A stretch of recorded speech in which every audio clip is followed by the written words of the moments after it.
et bienvenue dans cette nouvelle édition de notre JT dédiée aux catastrophes naturelles.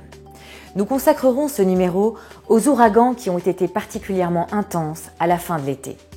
Tout de suite, voici les titres.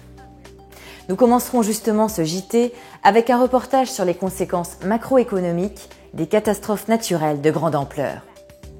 Nous verrons ensuite de manière plus précise comment ces événements ont touché les Antilles françaises. Et nous finirons ce JT avec les dernières actualités CatNat dans le monde. Les ouragans Harvey, Irma et Maria ont provoqué des dégâts considérables pendant les derniers mois, notamment aux États-Unis et en France. Mais au-delà des pertes matérielles, l'impact de ce type de catastrophe sur l'économie s'étalera sur plusieurs années. Regardez notre reportage. Les ouragans qui ont ravagé les petites Antilles et les États-Unis en septembre dernier ont été particulièrement dévastateurs. La facture atteint 95 milliards de dollars de pertes assurées selon Swiss Re, si l'on additionne les dommages des ouragans Harvey, Maria, Irma, ainsi que ceux des récents tremblements de terre au Mexique. Mais les conséquences de ce type de catastrophe vont au-delà des pertes humaines et matérielles. Les effets en cascade peuvent être conséquents. Dans des pays avec faible ou moyen capacité, les impacts de ce genre de choses impliquent une redirection de financement public vers la reconstruction, vers la réhabilitation, etc. Et ce ligne budgétaire, ces fonds-là étaient avant dédiés aux investissements dans les secteurs de développement social du pays, soit dans le secteur éducation, santé, etc. Le gouverneur du Texas a estimé que les dommages causés par l'ouragan Harvey coûteraient entre 150 et 190 milliards de dollars à l'économie américaine. Ce coût en ferait la catastrophe naturelle la plus chère depuis ces 30 dernières années. La banque d'affaires Goldman Sachs estimait juste après le passage de l'ouragan qu'Harvey pourrait faire reculer de 0,2 points le taux de croissance de l'économie des États-Unis au troisième trimestre.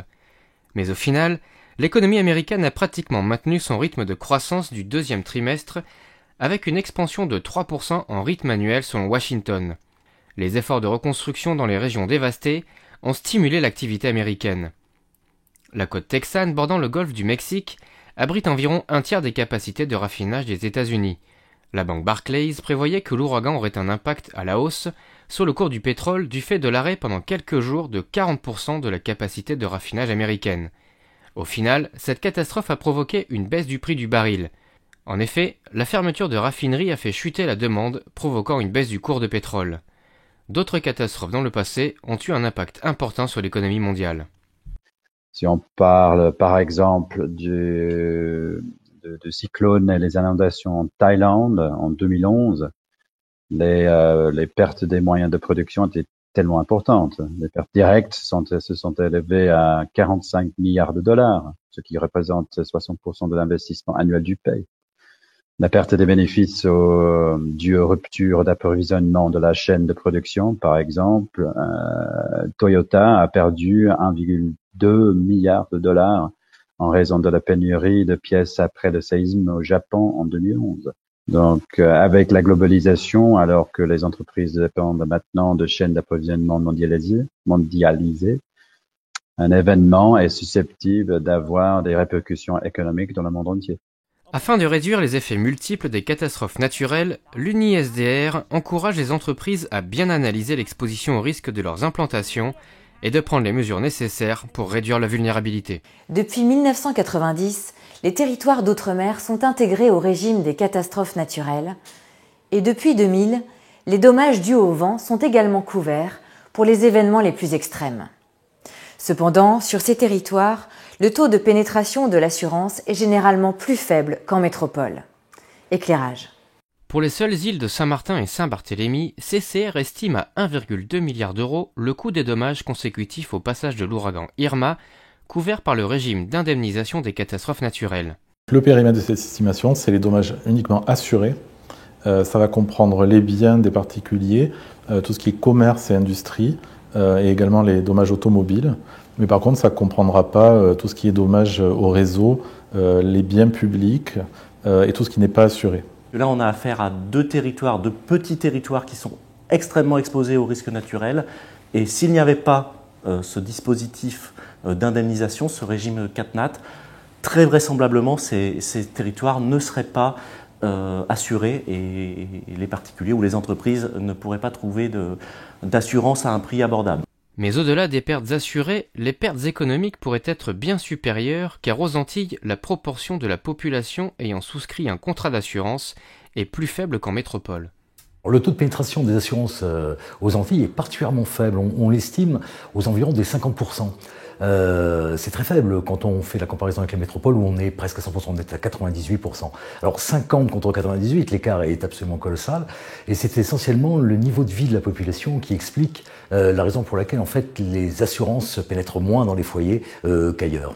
Le régime des catastrophes naturelles couvre les dommages aux habitations, aux véhicules et aux entreprises, dont les pertes d'exploitation.